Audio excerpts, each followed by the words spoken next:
Gitambakan sa JRU Heavy Bombers ang San Sebastian Stags sa NCAA Season 100 kagahapon alang sa unang daog karong season.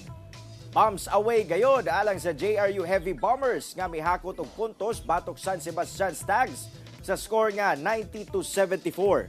Wa napugan si Marvin Raimundo sa pagpakawala og puntos alang sa Heavy Bombers sa iyang double-double outing. 21 points, 13 rebounds, 3 blocks ug 2 assists nga hinungdan sa ilang unang kadaugan karong season. Samtang nanguna gyapon sa team standings ang Benid Blazers nga dunay 4 kadaog. Tag-2 kadaog ang nakuha sa Mapua Cardinals, Letran Knights, Perpetual Altas, EAC Generals, San Beda Red Lions ug San Sebastian Stags. Og tag-usa ang daog sa LPU Pirates ug JRU Heavy Bombers. Samtang naghulat pa sa ilang unang kadaugan ang Arellano Chiefs.